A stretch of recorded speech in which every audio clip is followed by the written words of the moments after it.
నర్సాపూర్లో మంత్రి వివేక్ పర్యటనలో రచ్చ చోటు చేసుకుంది. మహిళలకు నెలకు 2,500 రూపాయలు పంపిణీ చేస్తామని చెప్పారని మంత్రిని ప్రశ్నించారు ఎమ్మెల్యే సునీత లక్ష్మారెడ్డి. కేసీఆర్ వేల కోట్ల రూపాయలు అప్పు చేశారని బదిలించిన మంత్రి వివేక్ ఆర్టీసీ కార్మికుల సమ్మె కూడా గత ప్రభుత్వం కేసీఆర్ చేసిన నిర్వాహకమే కారణమని వివేక్ చెప్పడంతో రచ్చ రాజుకుంది.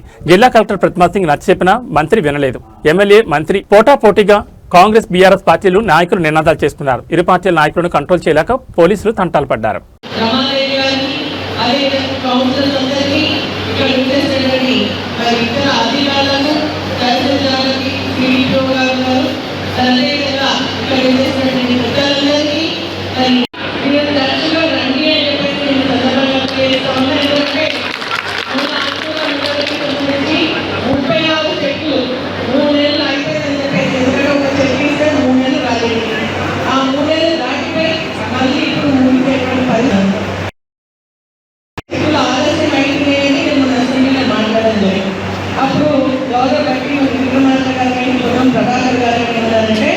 ఎమ్మెల్యేగా సంతకం చేస్తలేమో అందుకే తొందరగా వస్తలేదన్నారు.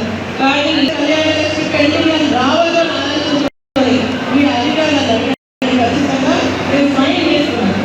కానీ వీళ్ళు ఎక్కడ జరుగుతుందో ఒకసారి అవసరం ఉంది. నేను అసెంబ్లీలో మాట్లాడే పిల్లలు అంటే ఆలోచన ఈ రోజు నేను చూపిస్తున్నాను. ఈరోజు ఒక శుభమైనటువంటి రోజుగా నేను భావిస్తా ఉన్నాను. ఎందుకంటే చెట్టు రావాలి, మరి అది మాకు కొంత ఆశ కావాలని గత 6 నెలలు ఎదురు చూసినటువంటి మీరు ఈరోజు గౌరవ మంత్రి గారి చేతుల మీదుగా మరి ఎమ్మెల్యే చేతుల మీదుగా మీకు అంతా చదివించాలని, వాళ్ళ కాళ్ళపైన వాళ్ళు నిలబడాలని, అదేవిధంగా వాళ్ళు పెళ్లికి తల్లిదండ్రులకు కొంత ఆశ కావాలని ఆలోచించుకొని ఈ యొక్క కళ్యాణలక్ష్మి శాసనవార కార్యక్రమాన్ని గతంలో కేసీఆర్ గారు ప్రభుత్వం తీసుకొని రావడం జరిగింది.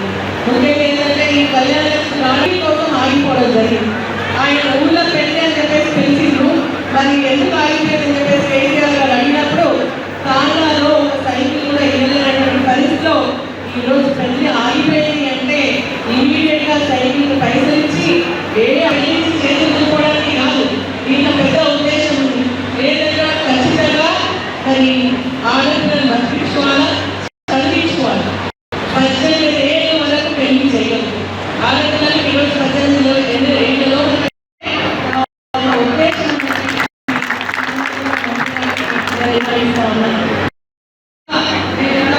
మంత్రి గారిని కోరుకున్నాం. వ్యవసాయానికి సంబంధించి చాలా ఇబ్బందులు ఉన్నాయి. అయితే ఆ ఇబ్బందులు ఏంటంటే ఇక్కడ మన లక్ష్మీ గారు అయితే మరి పక్కనే నియోజకవర్గాలకు వచ్చినాయి. మరి నష్టాలకు ఎందుకు కావాలని మున్సిపల్ అడ్మినిస్ట్రేషన్ కమిషనర్ గారితో మాట్లాడితే ఇప్పుడు మనం డొనేషన్ చేసినటువంటి 15 కోట్లు రావడం జరిగింది అని చెప్పి కూడా దానికి ఎస్టిమేట్ అయితే మనం ఏదైనా కార్యక్రమాలు చేసుకోవడానికి అవకాశం ఉంది. కాబట్టి గతంలో ఇంటిగ్రేటెడ్ మార్కెట్ ఇన్కంప్లీట్గా ఉంది. మరి అదేవిధంగా మనకు మున్సిపల్ ప్రభుత్వం మంత్రి గారు చొరవ తీసుకొని దానికి కంప్లీట్ చేస్తే కొత్త కార్యవర్గంలో ఏర్పాటు చేసుకోవడానికి అవకాశం ఉంటుంది అని కూడా 90 రోజులు ప్రజాపాలన ఈ సమస్యలు ప్రజల సమస్యలు తెలుసుకోవాలి. ఆ సమస్యలన్నీ కూడా అన్ని చోట్ల నేను ఎక్కడైతే వెళ్ళాను అక్కడ ప్రజలందరూ కూడా ఏం చెప్తున్నారు, సార్ గ్యారంటీ కార్డు మంచిగా అమలు అవుతుంది మాకు చెప్పినట్టు. నిజంగా ఈరోజు కూడా ఇంద్రమ్మ ఇల్లు ఇనాగ్రేట్ చేసేకి పోయినప్పుడు, గృహ ప్రవేశానికి పోయినప్పుడు ఎమ్మెల్యే గారు కూడా వస్తే బాగుంటుంది.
జిల్లా కలెక్టర్ సంపదలో అడుగుతున్న నమస్కారం అభివృద్ధి మంత్రాన్ని పాలన